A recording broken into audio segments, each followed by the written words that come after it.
Hey everybody, KC here. So really interesting piece the other day in the Wall Street Journal about companies figuring out ways to compete with Amazon.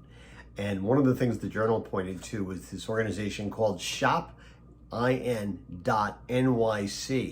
which basically works with retailers to pool inventories for a lot of different local businesses. And basically what they can do is by pooling inventories, they can create some version of the everything store, right? Which is what Amazon often is referred to as. Now, because they're local, they can provide fast delivery. They claim faster than Amazon. And listen, they've been going on social media and they've been, saying things like shop boroughs, as in boroughs of New York, not Bezos, and talk about being an everything store that delivers faster than Amazon.com. So, and this is just one example. Facebook last May created a new service called Facebook Shops to compete with Amazon. Alphabet Inc.'s Google unit, they're trying to help small businesses compete with Amazon, and helping companies basically figure out ways that they can integrate with Square and Shopify, and again, prevent the utter domination that Amazon seems to have established in the e-commerce business. What was the story yesterday? There's some estimates that by the end of the year, Amazon is going to own basically 40% of all e-commerce in the United States. That's an extraordinary number. Now, it's not just competing that way that organizations and companies are doing.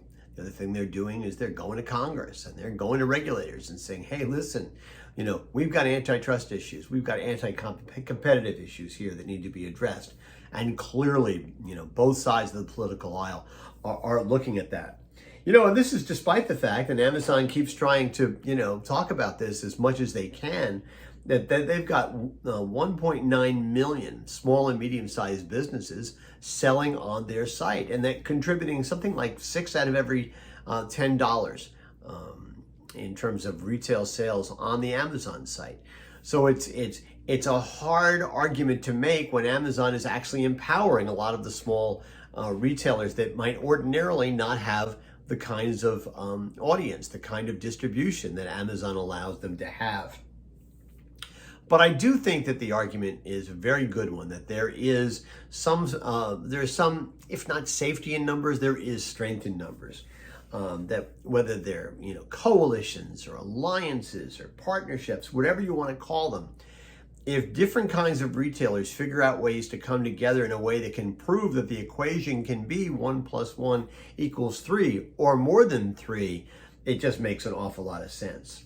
It's like Scott Moses said in the interview that we ran yesterday on Morning News Beat. Scale matters. Creating a larger ecosystem matters. That's the way you compete. You also have to do what you do really, really well, so you own that piece of the ecosystem. Now listen, in terms of what Scott Moses was talking about, that could be a merger. It could be an acquisition. But it also could be an alliance. It could be some kind of partnership that allows you to create greater value for the consumer. And in doing so, it's really important that you figure out ways to reduce friction for the consumer.